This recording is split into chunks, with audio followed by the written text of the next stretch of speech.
દરેક કમાતા વ્યક્તિએ આઈટીઆર ફાઇલ કરવું જરૂરી છે, જેનાથી સરકારને ખબર પડે કે તમે કેટલું કમાવશો. આ સાથે ઘણા બધા લોકોને પ્રશ્ન હોય છે કે ટેક્સ ભરવાનો કે નહીં.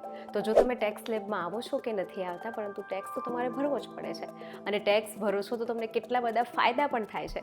કયા ફાયદા થાય છે ને કેવી રીતે ટેક્સ ભરાય, ચાલો જાણીએ આજના વિડીયોમાં.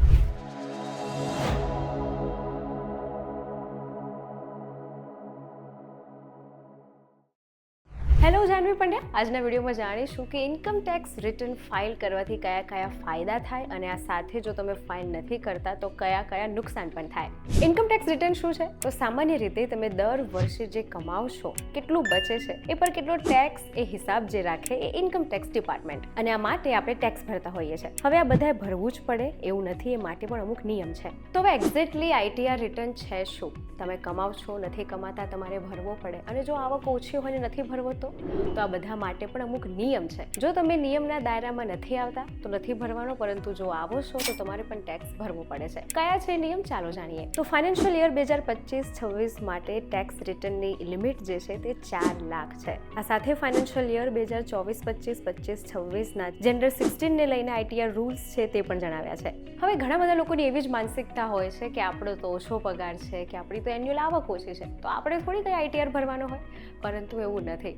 જો તમારી સાથે અમુક આ પ્રકારના ટ્રાન્ઝેક્શન થવાના છે અથવા ભૂતકાળમાં થઈ ચૂક્યા છે તો તમારે પણ આઈટીઆર ભરવો જરૂરી છે. નોર્મલી 25 લાખ, 50 લાખ કે કરોડ જેવી સેવિંગ્સ એકાઉન્ટમાં આવી જો વેલ્યુ હોય છે તો તમારે આઈટીઆર ફાઇલ કરવો જરૂરી છે. અને શું થાય જો તમે ટેક્સ ના ભરો તો એ જાણશો તો હજી વધારે ડરી જશો, કારણ કે ટેક્સ ફાઇલ ના કરવાથી ઘણી બધી એવી બાબત છે કે જે તમારા સુધી પહોંચી શકે છે. જો આઈટીઆર નથી ભરતા તો તમને પેનલ્ટી ફાઇન થઈ શકે છે. સેક્શન 234F હેઠળ તમારે 5,000 સુધીનો દંડ ભરવો પડે છે, અને જો તમારી આવક ઓછી હોય તો દંડની રકમ 1,000 સુધી છે. આ સાથે જો તમે ટેક્સ નથી ભર્યો તો બાકી ટેક્સની રકમ પર તમારે 1% સેક્શન 234A પ્રમાણે વ્યાજ ચૂકવવું પડે છે. અને એટલું જ નહીં, લીગલ એક્શન પણ થઈ શકે છે. અને જો જાણી જોઈને ટેક્સ નથી ભર્યો તો ટેક્સ ચોરીનો કેસ થઈ શકે છે. અને એટલું જ નહીં, તમારે રિટર્ન વેલ્યુ જોઈને તમને 6 મહિનાથી લગાવીને 7 વર્ષ સુધીની જેલ પણ થઈ શકે છે.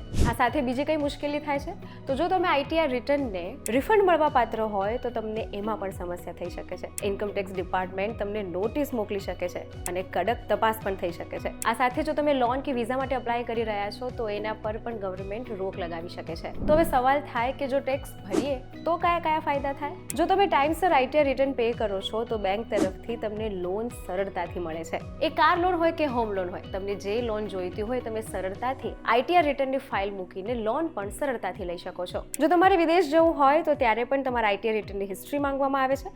અને જો ટાઈમથી તમે આઈટીઆર ભરો છો તો વિઝા મળવામાં તમને કોઈ તકલીફ નથી થતી. અને એટલું જ નહીં, જેટલી પણ ગવર્મેન્ટ સ્કીમ્સ છે એનો જો તમારે લાભ ઉઠાવવો હોય તો એમાં પણ તમારો આઈટીઆર રિટર્ન હિસ્ટ્રી માંગે છે. હવે સમજાયું? જો તમે ઇન્કમ ટેક્સ ડિપાર્ટમેન્ટના નક્કી કરેલા નિયમના દાયરામાં આવો છો તો તમારે ટેક્સ ભરવો ખૂબ જરૂરી છે. એ વાત લોનની હોય કે પછી તમારે વિઝા લેવા હોય, આ બધી જ જગ્યાએ તમારું આઈટીઆર રિટર્ન હિસ્ટ્રી પહેલા માંગવામાં આવે છે. માટે ટેક્સ ભરવું ખૂબ જરૂરી છે, તમારા પોતાના માટે પણ અને એક જવાબદાર નાગરિક તરીકે પણ.